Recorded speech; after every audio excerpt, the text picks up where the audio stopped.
Manila Broadcasting Company.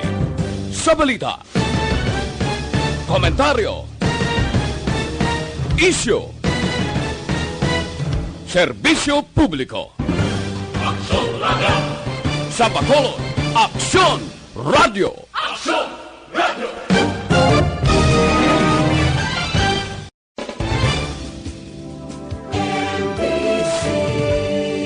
Manila Broadcasting Company. Sa balita, komentaryo, isyu, serbisyo publiko. Aksyon Radio! Sa Bacolod, Aksyon Radio! Aksyon Radio!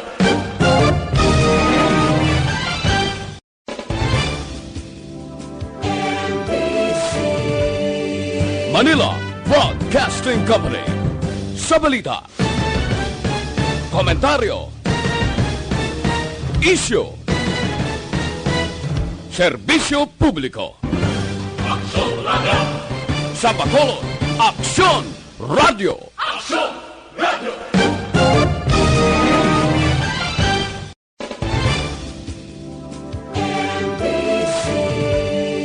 Manila Broadcasting Company.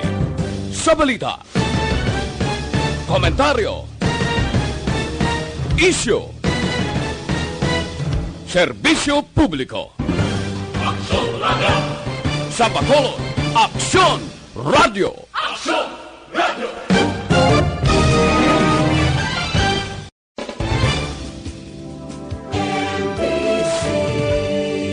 Manila Broadcasting Company. Sa balita, komentaryo, isyu, serbisyo publiko. Aksyon Radio! Sa Bacolod, Aksyon Radio! Aksyon Radio!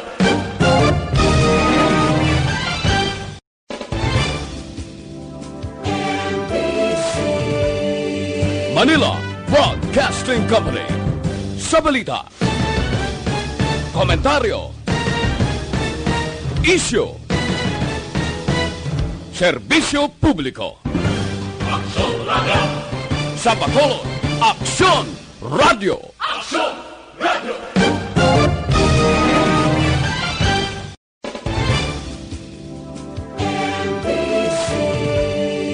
Manila Broadcasting Company. Sa balita, komentaryo, isyu, Aksyon Radio Philippine Standard Time, las 6:41. This time check is brought to you by ACS Manufacturing Corporation, ISO certified, world-class quality. This time check is brought to you by Ibuprofen and Paracetamol Alaxan FR. Panalo sa bilis, panalo sa laban, Alaxan FR. Dunkin' Donuts, pasalubong ng bayan. Ang ini nga oras, ginadulong sa inyo sang Max Vita. Protektahan ng kalusugan with Max Vita. Kung may tanong ka, mag-usap tayo sa Facebook ng Max Vita. Aksyon Reports, second portion. Di kalidad, kag madalong ng mga analisis sa pinakainit na balita sa bilog na probinsya kag nasyon. Aksyon Reports, second portion. Patas kag balanse na komentaryo sa mga issues kag mga balita nga nag-aapekto sa mga pumuluyo sa adlaw-adlaw nga tanan. Aksyon Reports, second portion. Upod sa veterano kag respetado nga komentarista, Aksyon Fred Salanga. Karon nga adlaw, Biyernes, pitsa 24 na bulan sang Hulyo tuig 2020. Anano ang mga balita kag mga isyo nga aton daydayon karon nga adlaw. Ariho, nagpagwa ang spokesman sang Korte Suprema, si Brian K. Hosaka, sang mga 16 ka mga grupo individual nga nagapamatok sa anti-terror law nga gin-challenge nila sa Korte Suprema. Ang listahan nagaunod sang 16 ka personalidad ka grupo. Howard Calleja et al. Versus Executive Secretary et al. Edsy Lagman versus Executive Secretary et al. Melencio Santa Maria et al. Versus Salvador Mildaldia et al. Isagani Sarrate et al. Versus Rodrigo Duterte. Rodolfo Jurado versus Anti-Terrorism Council et al. CTUHR et al. Versus Rodrigo Duterte. Christian Monson et al. Versus Salvador Miljadilla. San Lakas versus Rodrigo Duterte et al. Federation of Free Workers et al. Versus Office of the President. Jose Ferrer Jr. versus Salvador Miljadilla et al. Bagong Alyansang Makabayan et al. Versus Rodrigo Duterte. Antonio Carpio et al. Versus Anti-Terrorism Council et al. Maria Ceres Duyo et al. Versus Salvador Miljadilla. National Union of Journalists et al. Versus Anti-Terrorism Council et al. Kabataan Tagapagtanggol ng Karapatan et al. Versus Executive Secretary kag Algamar Latif et al. Versus Senate et al. Amo ini ang 16 ka grupo, individual ka grupo nga nagapamatok ka sining ginaprubahan nga layi. Ang mga petitioners kung inyo nabatian halin ini sa mga retirado nga mga Supreme Court justices, oposisyon nga mga mamalida kag premier mismo sang 1987 Constitution, human rights advocates, law professors, grupo sang tagpangabudlay, youth organisasyon, jurnalista kag mga artista. Amo ini ang nagapamatok. Amo ini sila nagpetisyon sa Korte Suprema sining pagdeklarar layi sang anti-terror law.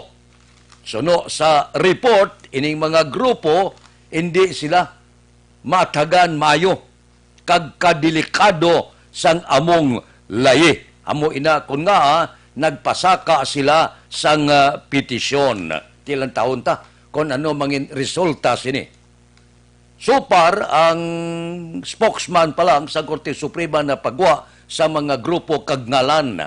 Resulta ti hulaton-naton kung ano ang wisdom sa Korte Suprema.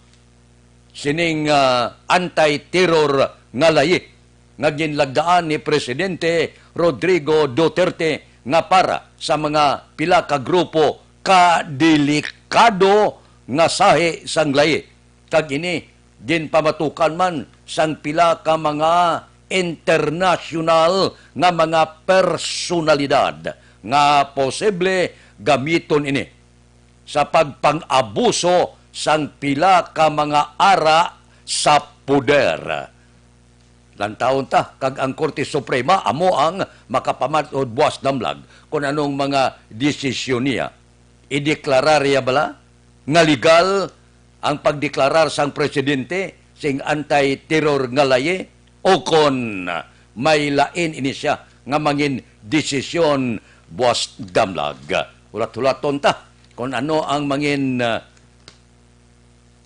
anong mga mensahe sini sa Korte Suprema. Ang Korte Suprema kalabanan ta ang nagbutang si Presidente Rodrigo Duterte man. Pero wala na itong gina-question ang wisdom sa Korte Suprema. Kaya man separado mo ang judiciary sa pila ka mga sangasang gobyerno. No? Lain ang judiciary, lain ang legislatibo, kag lain man ang opisina sang executive. Kung may barrier, may lalain nga desisyon, depende na sa mangin pamatod kag desisyon sang court and bank. Pungkuan nila ini sang mga maestrado kag kung ano mangin desisyon posible malawig-lawig pa nga pagtuon. Aksyon Radio Philippine Standard Time las 6:47. Mabalik kami pagkatapos ini.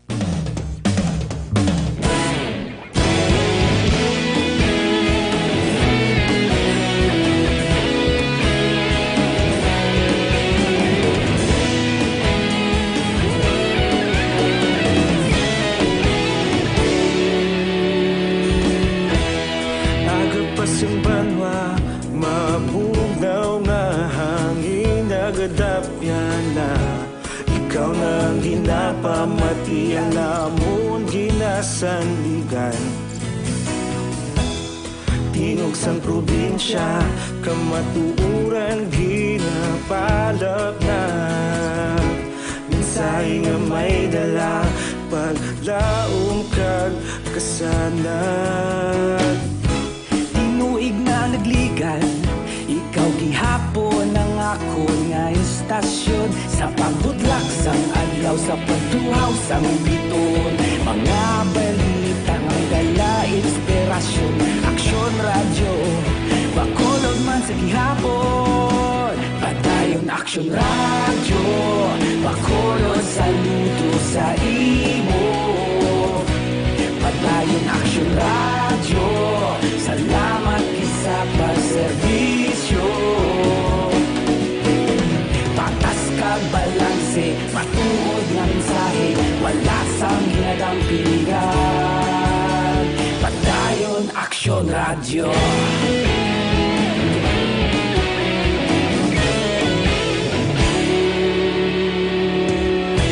Magkulunod kag negosanon, inyong nga pamatian. Stasyon nga nagapalaplag sang kamatuuran.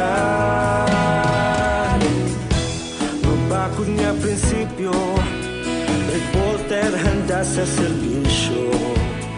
Kahapon, karon kag sa gihapon, kita magapadayon. Tinuig na nagligan, ikaw gihapon ang ako nga istasyon. Sa pagbutlak sang adlaw, sa pagtuhaw sang biton, mga balita nga may dala inspirasyon. Aksyon radyo, bakolon man sa gihapon. Padayon aksyon radyo, bakolon saludo sa imo. Padayon aksyon radyo, salamat kit sa pagserbisyo. Patas kag balanse, matuod na mensahe, wala sang ginadampiligan. Padayon aksyon radyo. Una sa balita, una sa aksyon, sa Bacolod Aksyon Radio. Una sa balita, una sa aksyon, sa Bacolod Aksyon Radio. Kita ulog na na'y sansan ano nga kahintangan. Responsable ang pagbalita, padayon na italak na. Malasig pero sigurado, aksyon na may dala pagpalanggan.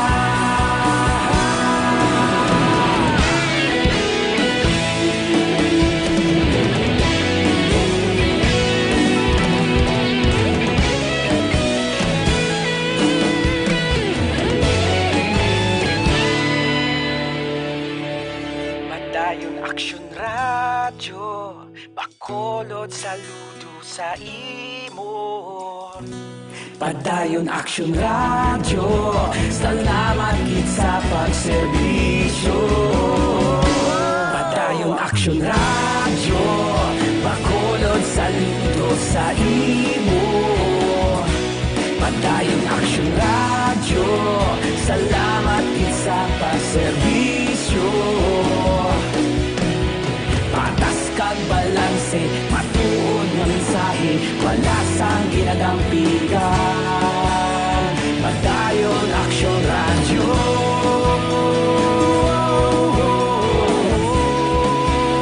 Padayon aksyon radyo.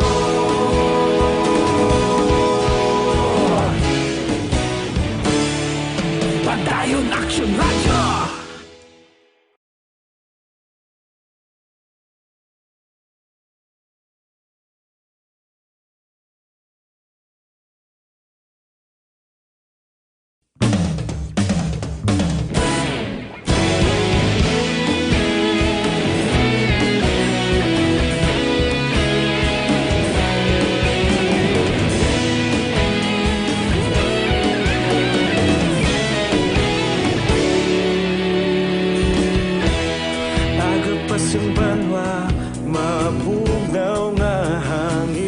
nagadapyan na ikaw nang ginapamatian na mo sandigan. Tingog sang probinsya, kamatuuran ginapalap na. Minsay nga may dala, paglaom kag kasanag. Tinuig na nagligan, ikaw gihapon ang ako nga istasyon. Sa pagbudlak sang adlaw, sa pagduhaw sang biton. Mga balita nga dala inspirasyon. Aksyon radyo, bakolod man sa gihapon. Padayon aksyon radyo, bakolod saludo sa imo. Padayon aksyon radyo, salamat kisa pagserbisyo. Patas kag balanse, matuod. Standard time, lasay 54 na. Siling sa Malacanang, joke-joke lang. Ang palayag sang presidente nga i-disinfect ang face mask gamit ang gasolina. Dumdong mo to? Sayang TV conference niya gamito ng mga Lysol to, mga gasolina. Pagkatapos, binawi dayon sang DOH niya. Hindi lahog na ni Presidente Rodrigo Duterte. Malo kanyang presidente. Maluyagon maglahog. Pero kung ang nagpilak sa to, ang tiglikom sang Department of Health, si Francisco Duque, kuro, hindi magkaramaal ang arangkada kag isyo kontra sa tiglikom sang ikayong lawas. Pwerte nga dahil ang bombardiyo saya, ang mga tinangga nga ginabuyan niya, ginabantayan na siya, kag hanuton, kag ginaduso nga isla na siya, kay hindi siya makasarang sa iya obligasyon. Pwerteng balbal kay Duque. Pero si Presidente Rodrigo Duterte, nagsiling nga gamiton ng gasolina, nga hindi pwede, sabat sa Malacanang, joke-joke lang, pwerte, no? Kay ginakulbaan sila kay Presidente Rodrigo Duterte. Bisan sala, okay lang kung mapamatudan nga daw lain gila sitwasyon, kaya daw sala ginapalayag, niya joke-joke lang. Porte, no? Amuna ka... Kayuhom ako kahapon, dipinsa ni Roque. Si Roque, porte, no? Porte magdipinsa, kaklaro na gid nga daw, hindi amo dipinsahan, gid. Nga hindi ka mag-ako sala mo. Wala man dipinsa kung nakuon mong sala mo. Yan nakasala ako, ti okay mo na tadlungon ta lang ni. Tapos rason pa nga joke-joke lang. Joke-joke ka na nga gamiton mo yung gasolina, klain. Aksyon Radio Philippine Standard Time, lasay 56. Mabalik kami pagkatapos ini. Sa dinami-dami ng usapin ngayon tungkol sa COVID-19, nangingibabaw ang tanong tungkol sa expanded testing. Ano nga ba ang expanded testing? Bago natin sagutin ito, mahalaga munang malaman natin kung ano ang confirmatory test para sa sakit na COVID-19. Ang Reverse Transcription Polymerase Chain Reaction o RT-PCR ay isang laboratory test na tumutukoy sa mismong virus sa loob ng tao. Ang RT-PCR ang siya lamang test na ginagamit upang makonfirm ang sakit na ito. Kaya nitong alamin kung may virus na sa katawan ng isang tao bago pa man lumabas ang sintomas. Kaya naman sa ating expanded testing, RT-PCR ang ginagamit natin ngayon. Hindi ito katulad ng Rapid Antibody-Based Tests o RATs na tumutukoy lamang ng antibodies sa katawan. Sino-sino ang kabilang sa expanded testing? Sa expanded testing, ang mga sumusunod na mga tao na may history of travel sa isang lugar na may COVID-19 o nakisalamuha sa taong may COVID-19 ay sasailalim sa RT-PCR test. Una, mga pasyenteng may malubha at kritikal na kalagayan. Ikalawa, mga pasyenteng may edad 60 pataas, pasyenteng mayroong ibang sakit, o mga pasyenteng may maselang pagbubuntis. Ikatlo, mga pasyenteng may bahagyang sintomas. At ikaapat, iba pa nating kababayan at mga healthcare workers na walang sintomas ngunit may travel history o contact. Mayroon na tayong mga laboratorio na kayang gumawa ng RT-PCR sa Luzon, Visayas at Mindanao. Sa kasalukuyan, layunin ng ating gobyerno na tumaas pa ang health system capacity ng bansa upang matest sina lolo, lola, kuya at ate na pasok sa populasyong kailangan ng testing. Ginagawa natin ito upang mabigyan ng tama at agarang atensyong medikal ang mga pasyente at para matukoy ang iba pang tao na nakasalamuha nila. Mahalaga ang pagpapatest sa paglaban sa pandemya, pero mas mahalaga kung mapapanatili ang kalusugan ng ating katawan. Mas mainam kung lalabanan natin to ng sama-sama. Ika nga, prevention is better than cure. Mag-exercise, kumain ng tama, practice cough etiquette, sundin ang 1 meter rule sa physical distancing, maghugas ng kamay, at higit sa lahat, kung maaari ay magstay at home. Samahan kami sa susunod na video para malaman ang kaibahan ng RT-PCR sa RATs.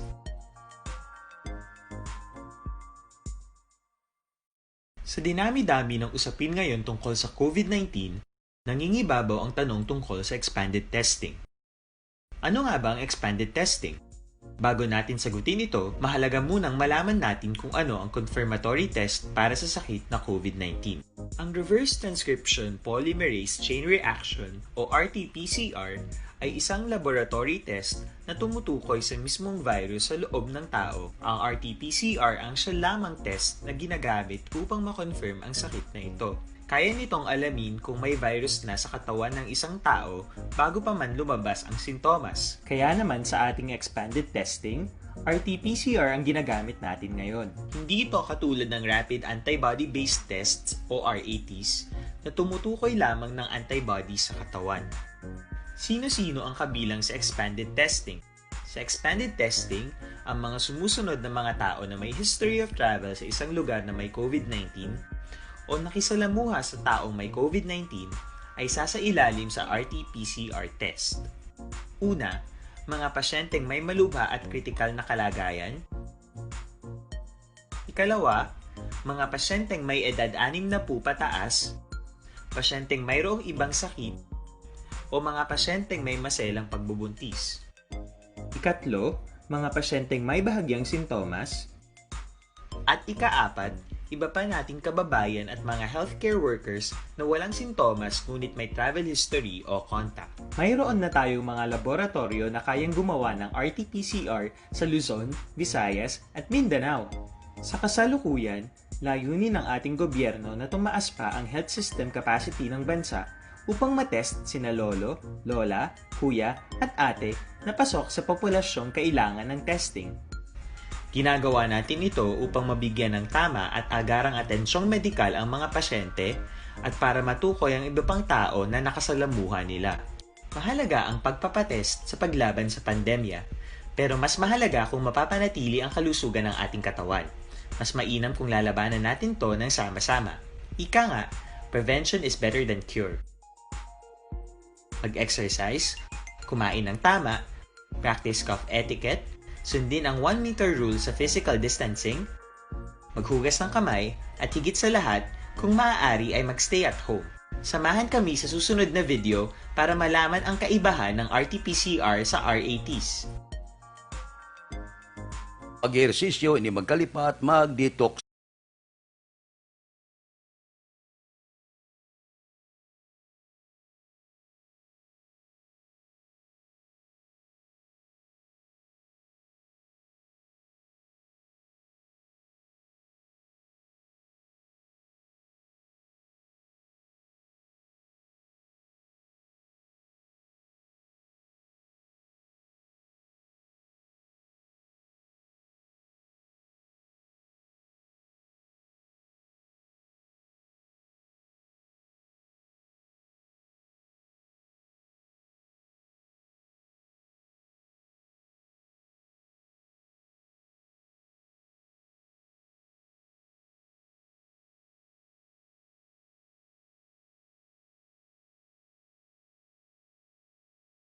Aksyon Radio Philippine Standard Time, Las City 3 na. Ang hipis ang bilangguan no? Sang Muntinlupa bla. Si Gerald Bantag, perting pamiripea. Man ang mga nagkalamatay nga ginatudlo sa COVID-19, ang mga pamilya sa Guaga, Wanglo-Wanglong ulo. Niya daw hindi amaw, suno sa mga himata, ang mga aligasyon nila niya, hungod inangagin pamatay sa sulod sang bilangguan. Nya nakakuha sila niya sang kaygayunan nga may COVID-19, tudlo lang sa COVID-19, pero matuod niya, gadua-dua kami, nga pinamatay ini sila ang mga high profile nga mga bilanggo sa sulod sang bilibid. Ano ka matuod sini mga aligasyon? Amo gani ina nga dapat may investigasyon. Dapat gid nga papungkoon ini mga opisyal, ining mga empleyado sa Bucor pamangkuton ano ang nagkalatabo nga kadamo sa nagkalamatay, kag laban nga nagkalamatay mga high profile gid. Araw-araw na nga high profile gid ang nagkalamatay damo. Ang iban to mga malam kay iban da buhi. Ini sila nagkalamatay sa COVID-19. Pero sa nasiling na wala kita galumpat sa konklusyon nga matuod ining duwa-duwa sa mga himata nga hungod sila pinamatay sa sulod sa bilangguan kagin timing lang nga may COVID-19. Kung may investigasyon, sigurado ako magwa ang kamaturan. Kasiling sa mga malam, kung may aso, may kalayo. Aksyon Radio Philippine Standard Time, Las City, 4 na. Oy, sa aton mga kauturan ang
City. Aksyon Radio Philippine Standard Time, Las City Size. Mabalik kami pagkatapos ini.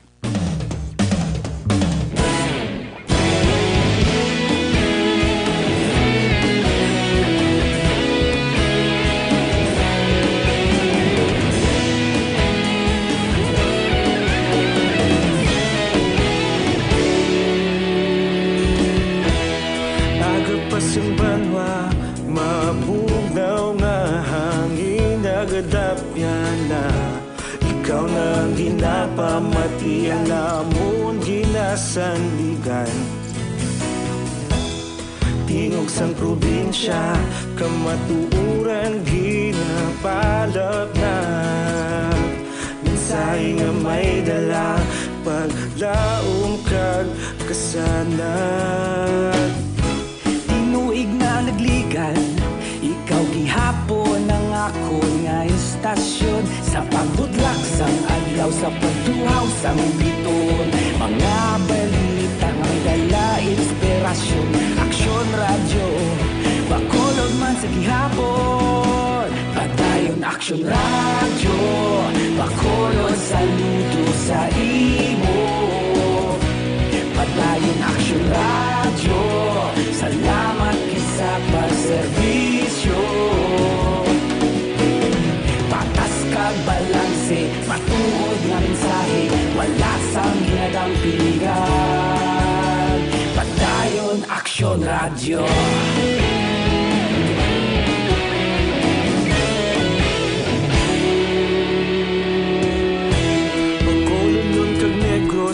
danon inyong pamatian. Istasyon nga nagapalaplag sang kamatuoran. Mabakod nga prinsipyo, reporter handa sa serbisyo. Kahapon, karon kag sa gihapon, kita magapadayon. Tinuig na nagligan, ikaw gihapon ang ako nga istasyon. Sa pagbutlak sang adlaw, sa pagtuhaw sang bituon, mga balita nga may dala inspirasyon. Aksyon radyo, bakolon man sa gihapon. Padayon aksyon radyo, bakolon saludo sa imo. Padayon aksyon radyo, salamat kit sa pagserbisyo. Patas kag balanse, matuod nga mensahe, wala sa ginadampigan. Padayon aksyon radyo. Una sa balita, una sa aksyon, sa Bacolod Aksyon Radio. Una sa balita, una sa aksyon, sa Bacolod Aksyon Radio. Ikaulog na na'y sansan ano nga kaintangan. Responsable nga pagbalita, pagdayon nga ipalaknan. Malasig pero sigurado, aksyon nga may dala pagpalanggan.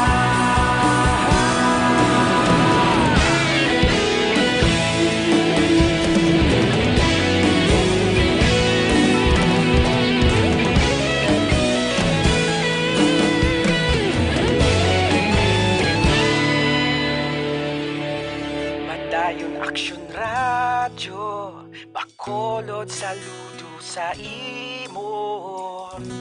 Padayon aksyon radyo, salamat kit sa pagserbisyo. Padayon aksyon radyo, bakolod saludo sa imo. Padayon aksyon radyo, salamat kit sa pagserbisyo. Patas kag balanse, matuod nga mensahe, wala sang ginadampigan. Padayon aksyon radyo.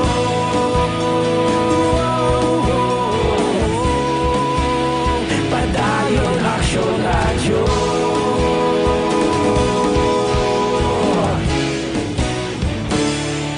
Padayon aksyon radyo.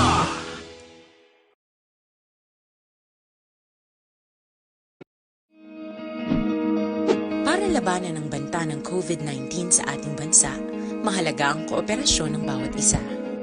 Ang pananatili sa loob ng bahay ay isa sa pinakasimple pero pinaka-epektibong paraan para hindi kumalat ang virus. Kunwari, ikaw ang tuldok na ito. Malusog ka at malakas. Lumabas ka ng bahay. Ang hindi mo alam, may nakasalamuha ka ng may COVID-19. Aksyon Radio Philippine Standard Time, las 7:12 na. Happy 79th birthday lang kay Ima Taksagon sang Singkang Airport. Standby na sa aton Aksyon Balita Morning Edition. Liwat magadulong sa aton sa mga balita lokal, national, international, sports kag artista. Upon kita kay Aksyon Boy Duran kag Aksyon Dorel Cabato. Aksyon Fred Salanga, una sa balita, una sa aksyon, sa Bacolod Aksyon Radio.